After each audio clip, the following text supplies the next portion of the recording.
Hi everybody. I want to give you a little test prep for your midterm exam. This is for NLM 220, nonprofit organizations. I want to start by giving you some tips for a good grade. I actually suggest that you get out something to write and write these things down. You may want to pause this while you go find something to write. And the reason that I make this suggestion is twofold. One, we know that when you write things down, you remember them better. And two, you probably will want these pieces of advice to the side to remind you the actual time you take the exam. All right, so I'm waiting for you to get a pencil. Okay, I'm going to assume you've gotten your paper and pencil. All right, so here's the first thing. One, if you have not read everything that you have already been assigned for this semester, please leave yourself enough time to actually read while you're taking the exam. If you've read everything that has been assigned, then it is not going to take you as long, but if there are things you haven't read, you may need to get into them, so be sure and leave yourself enough time. Okay, two, you may come and go from the exam. You don't have to finish it all at once. But beware that if you get up and leave the exam and you haven't used the save button, everything that you have typed will disappear when Blackboard times itself out behind you. So if you are hungry and you decide to go eat lunch, I'm not sure how long Blackboard will sit there, maybe 15 or 30 minutes. But if you don't come back until after that time period, and it will look the same to you on your screen, you will see what you typed, you will see the test, you will see all that stuff. But when you go to hit submit, it will be timed out. Three, another way to make sure that that doesn't happen is to consider typing your answers in a Word document and then copy and pasting them in. Please do not upload your Word document as your exam. Just copy the section that you typed and paste it in. That way, if for some strange reason Blackboard does in fact time you out, you will not have lost anything. Four, I think this is thing 4. This is really important, and I think you'll be surprised by what I'm about to say, but more points are lost based on failure to adhere to this tip than any other tip. You need to not only read the question that was asked before you start answering it, but you need to reread that question after you have answered the question. Why? Well, I don't exactly know why this happens, but you read a question and you go off in search of whatever information you want to find, and maybe you go pull the reading to look at it again or whatever, and then you start writing your answer, and somewhere in there, maybe just based on what you're seeing and what you're thinking about, something about the way you remember the question will just get messed up. And if you do not go back and review the question after you've answered it and compare it to the actual question you answered and make sure that that's the same, that you've actually answered the question that I asked, you're going to lose points for not answering the question that I asked. No matter how brilliant your answer is, you need to answer the question I asked. Another way that that will come back to bite you is sometime while you are answering that question, you may forget that a question actually perhaps had 2 parts or 3 parts, and you may have forgotten that, and you may have failed to answer one or more of the other parts. So you want to always check afterwards that you have answered the exact question that was asked. I'm trying to think if there's any other great tips. Yes, one more, and that will be it.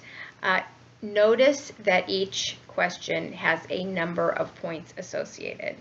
The larger the points, the more time and energy you should spend on answering the question. Obviously, I think that I am awarding more points to questions that are either harder to do or more important information for you to know. So either way, be aware that if a question has a lot of points, you should spend more time on it than one that has fewer points.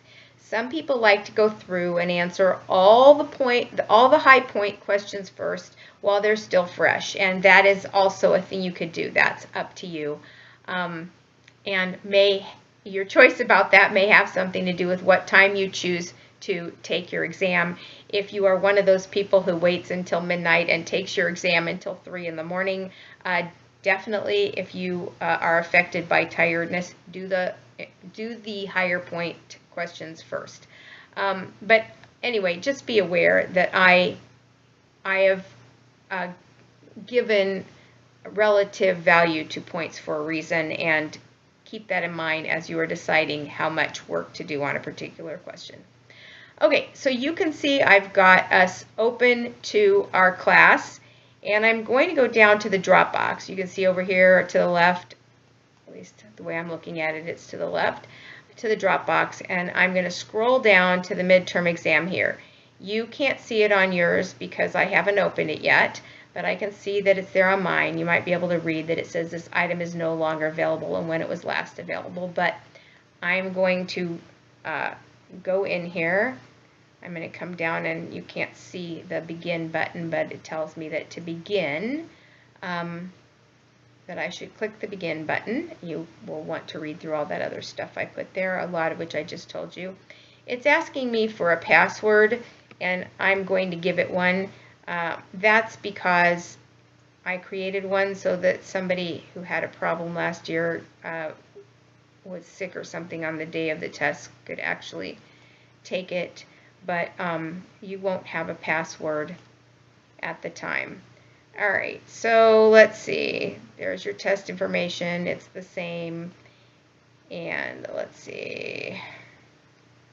What do we need to do? Okay, here's your question 1. All right, so here's the first question. It's from the Solomon reading in America's nonprofit sector, which I want to just point out to you that I am telling you exactly where to go to read so that you can answer this question. I'm not going to focus on these questions that tell you just to go into the readings, because I'm not going to show you the answer to the questions that might be identical when you get them on the test. But what I want to do is instead focus on the kind of question that I've got in front of us now. You will see that each of these questions, most of your questions look like this. It says choose just one of 2 stories below, and then it gives you a reading. Using the reading Foster, Kim, and Christensen 2009, what in your opinion is the best fundraising model for the organization in the story, and why? And you will remember that reading, or hopefully you'll remember, if not, you'll pull down the reading and remind yourself, is the 10 models of funding. Okay, now here is what will happen. Right now, these are last semester's organizations. One was called Pencils of Promise, and the other was called Nest. Let's just put Pencils of Promise. Hang on. I'm going to put Pencils of Promise in and pull it up for you.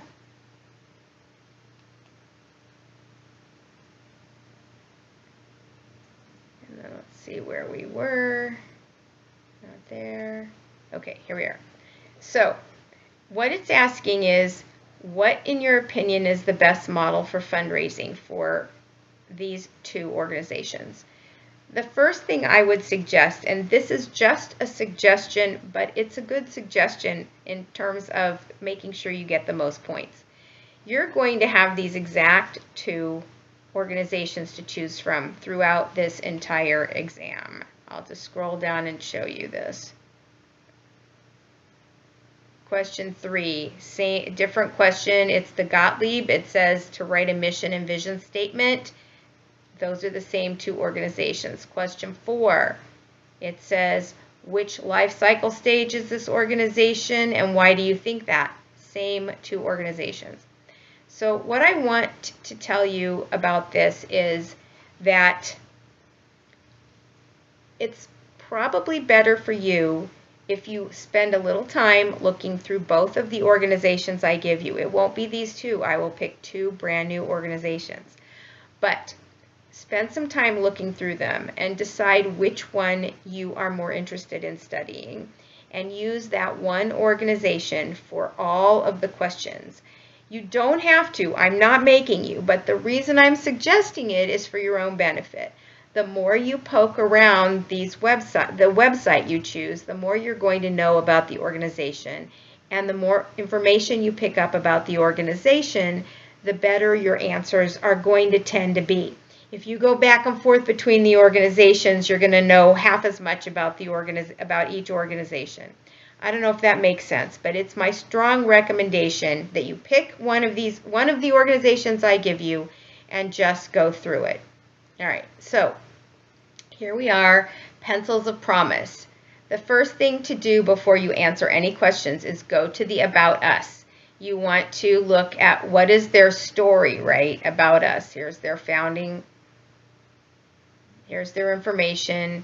Everyone has promise. They believe that every child should have access to quality education. All right, so if I were writing a vision statement for them, I'm not sure where they work, but it would probably have something to do with every child in whatever countries they work in has access to a quality education. Their mission statement might be something like this: we create schools, programs, and global communities around the goal of education for all, and probably a little bit about what their programs are. All right, so here is a video, and you can watch it, and it will tell you about their Cheap pencils and cheap greatness. Most standards on grocery shopping. Or find smoke. Or sleeping on the outdoor. It's easy to take the pride, but inside every pencil lies the potential to be truly amazing. Don't miss alone. Discover something else. Or create time itself. But for a kid without access to education, a pencil is all on the slate. With pencils of promise, you can help teach children around the world the potential for greatness that lies within them. Anyway, this doesn't matter per se, but here's the point. On each of these websites that I have given you is a ton of information about an organization. I try to pick organizations based on the fact that they have a ton of information on them.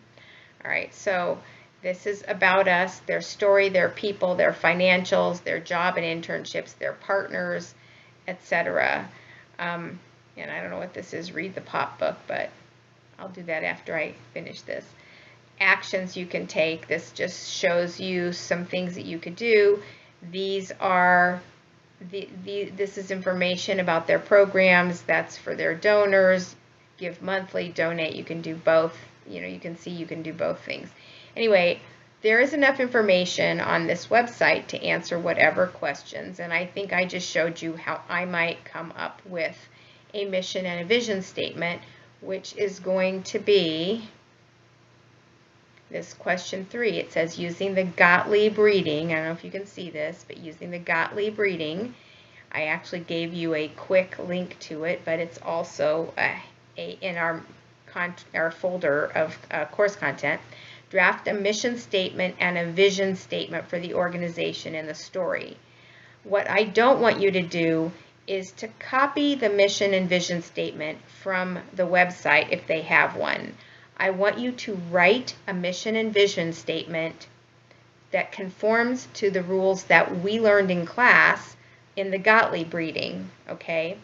Don't just, all these organizations write their mission and vision statement however they do it for very specific reasons that we talked about in class. I want you to write them according to the rules in the Gottlieb article. All right, so I think I just showed you, if it were me, my vision statement would look like this.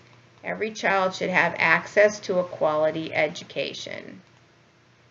And I'd come down here and I'd write my vision statement. Every child in, and I'd probably be more specific about which countries I was working in, should have access to a quality education. All right, my mission statement which I'm going to, again, okay, they create schools and programs around the goal of education. I don't think that's adequate, but there's a lot of information about their work, so I might go look at their approach. All right, it tells you these are the countries they work in. They work in Ghana, Guatemala, Laos, and Nicaragua. And their programs, they build teacher support, they build schools, they teach kids about water, sanitation, and hygiene. They've got a theory of change. I don't think we're going to study it here, but anyway, the theory of change, by the way, is usually put together for funders who want to know exactly how you're working and why your program is going to work. But here they have their programs, and I'm looking for where they talk about them. Teacher support, water, sanitation, and hygiene, building schools. Okay, and then they tell that they do learning and evaluation to assess the progress of each of their programs. They do community engagement, they collaborate with governments, they impact partners. So what I'm really trying to do is figure out what do I want to say. My mission statement is, let's see what it, work with communities and governments to collaborate for better schools, to build schools and create measurable education programs that increase literacy and other skills, leading to,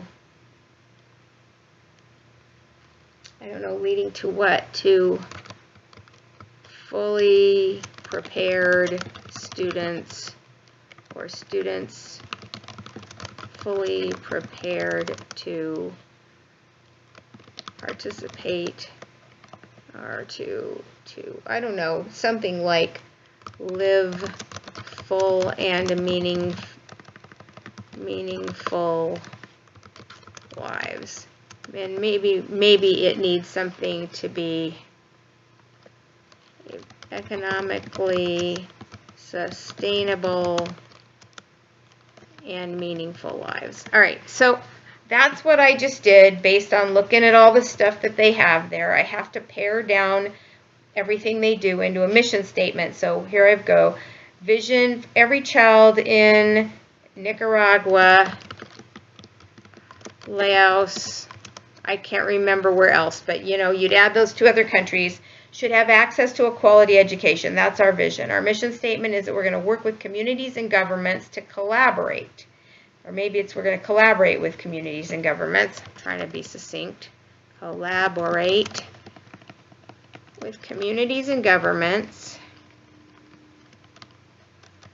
to build schools and create measurable education programs that increase literacy and other skills, leading to students fully prepared to live economically sustaining and meaningful lives. All right, so I'm going to then, all right, my answer is saved. All right, so my answer is saved, and I'm going to go on to the next question. Okay, so I just want to, I'm not going to work them all through for you, but I'm just going to point out to you that every single one of these questions that has two works off of something that you actually did for your own fake organization and a reading that you were supposed to do. Okay, so choose just one of the stories below. Again, you can choose, I would choose Pencils of Promise. If that was my choice, I would do them all that way. You don't have to, it's just more work. Some of you are going to tell me it's too boring to just do one, and if that's your choice, that's fine. All right, but the next question is, at which life cycle stage is this organization and why? and I have referred you both to the Manly Life Cycle article and to my PowerPoint that I showed you in class about the life cycle. And again, you probably should go back to Pencils of Promise. What would you be looking for? Oh, I forgot to point out that even though you can go to these websites, each one of these is a video that tells you about the story. But so here we are at Pencils of Promise. How do we know where they are in our life cycle? Well, the first thing you might want to do is to find out about them, their founding story. How long have they been around?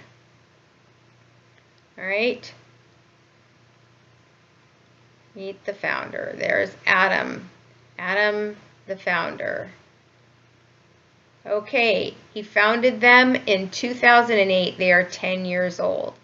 Okay, what else do we know? We have now built 400 schools. Okay, that's a lot. All right, who are their partners? Do they have, can you tell a little bit about them through their partners? And they've got some partners that you may or may not know, big names, Goldman Sachs, Google, all right, and maybe some littler partners, Birchbox, that you have no idea who they are. But they've got some pretty substantial partners. I don't know, I might click on them to see if it's all BS or not. Yep. Okay, let's go back. And the other thing that we might want to know before we decide is what's in this POP book. I guess maybe we do want to look at it. Okay, so this is a book. It's a real book, I guess. I thought it was something we could read. It looks like something they are selling. But it does look like they have some of the stories from the book right here. And that's going to help you know how successful they are. Okay, so we head on back over to our test. And we know they're not a startup, right? Because they're 10 years old, etc. So you are going to use the information in the Manly article and my life cycle PowerPoint to defend whatever it is you think about whatever organization you pick. You're going to say Pencils of Promise is, I'm going to say it's in the growth stage. I don't know if it's in the maturity stage or not, but I know that they are still adding new schools, so there's still a big need out there. I might argue that they're in the maturity stage, but then I'm going to go and I'm going to say all the reasons why I think that they're in that stage. Now, I want to tell you something. A good argument may change my mind about where I think they are, and I have given people points for telling me that they think they're in a particular stage and making such a good argument that I begin to think maybe I'm wrong or maybe they're on the cusp between two stages. So be sure and flesh out your argument and write as many facts as you think are available on that website to convince me, because even if I hadn't thought of that in the first place, if you make a good argument, I will give you the rest. I will give you your points. Okay, so what's the next question? Or again, I send you the Nonprofit Board Answer book. I tell you which parts and which chapters. And I ask you to identify 2 specialty skill sets or competencies related to the work of the organization that might be good to recruit to the board. I tell you, do not pick one of the specialties that every board needs. Don't tell me a CPA or a lawyer. Every board needs a CPA and a lawyer. Shoot for something that shows me that you know how to build a board that is specific to an organization's work, okay? And tell me why you think those might be good to recruit. You don't need long answers. All right, here's the next one, thinking about Nonprofit Board Answer book. There's actually questions. Those are just questions about the readings. I'm probably now going to have to go back and alter those questions a little bit, because I know you can stop this video and look at them right now, or maybe I don't care. Anyway, all right, so then you've got some questions that are just giveaways. Like question 10, over the course of the semester, we've talked 2 or 3 times about matching your own values and passions to fit the place you go to work. When you think about the ideal nonprofit for you to work in, what would its cause and values be, and what else would be important to you to feel like you have found the right fit for yourself? What you have to have done to be able to answer this question is to be familiar with the values reading that we did, and possibly to be participant in the class conversation that we had about how you understand matching your own values to the values in an organization. So it's all about you, but you still need to be able to pull on what we learned in class. All right, so here's one. It sends you to the Weiskillern and Marciano article, and it asks you to identify one organization that is not yet listed as a partner on the organization's website that your chosen organization could network with that would help them do a better job, and explain how that organization plus the new partner's mission overlap or complement each other, and how you believe the partner could assist the organization in furthering its mission. So I just showed you all of these partners in A Promise of a Pencil. Let's go back. Pencils of Promise. All right, so remember, we just showed you all these partners. Okay. What happened to our partners? There we go. All right. You're going to have to find an organization not listed on here. It shouldn't be that hard, even though they have a lot of partners. You're going to find one, and you're going to say why you pick them and how picking them and their help could further the mission that you wrote the mission statement for. Okay. So that's going to be the next one. Then you've got, I think that's the last one. That's question 12. Anyway, there's a couple of throwaway questions in here. There's one question that basically asks you what activity we did that's going to leave the biggest impression with you or be the most useful that you will take away from this class. That's basically information for me to understand how this class helped you. It helps me, adjust classes for the next semester. So that's kind of a freebie for you, but you still need to answer it well. If you don't answer it well, then you won't get the points. And that's pretty much it. So what you have learned from this 27-minute familiarity with the midterm is, 1, I'm going to tell you exactly which reading to go to answer the question. 2, you're going to have to familiarize yourself with an organization and their online material, but everything you need to know to answer the questions will be there between what you've read in class and that information. I am looking to see that you can apply the kinds of concepts. I do not make you write out a financial statement, but there may still be a question from the reading hidden in plain sight. So just be prepared. If you haven't done any of these readings, be prepared to have to go back into the readings if you haven't been there already. If you've been in class fairly faithfully and you've done your readings more or less religiously, this exam is going to feel like old hat, because not only will you have done your readings, but we will have worked on these exact same kinds of exercises in class.